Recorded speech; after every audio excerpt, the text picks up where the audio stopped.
for our counseling services that we do for mental health, we have clients that actually come into the practice who are seeking the help, but then we also have B2B where we do media resources where people can subscribe to a portal somewhat like Netflix.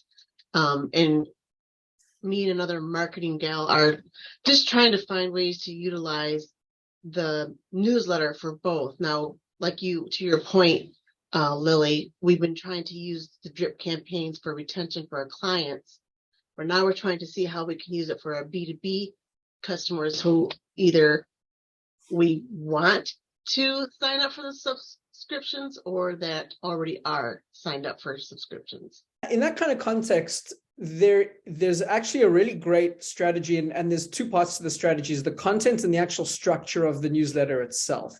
And they're both really, really powerful. And I'll zoom through this, but I can get into more detail at another time.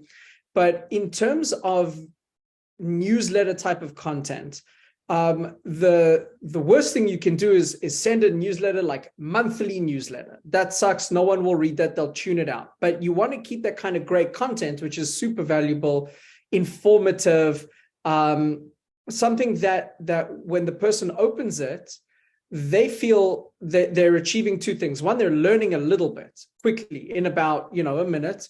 And also they're procrastinating a little bit. You're giving them a nice opportunity to take a break from their day. So the content should be really informative. And how to turn that into the actual practical structure is to pick a single particular story. And if you do this, you can send weekly newsletters. You don't have to do monthly. You can even send a higher volume because it's always useful. It's always valuable. Pick one story that you think will be really interesting. Make that your subject line, right? So that's your subject line, and do one paragraph. The crux of the story that should sit in the top third of that newsletter, because people don't actually often scroll through it, and your call to action to subscribe to your content, to join your portal, should be right there in that top third as well. Okay. Thereafter, you can kind of do a sort of diminishing tree of information. So then 2 or 3 other interesting articles from your portal with headline and a blurb, like a single sentence blurb. And then underneath that, you can do even 10 single headlines that allow you to reference the depth of your content without having to take up a ton of space.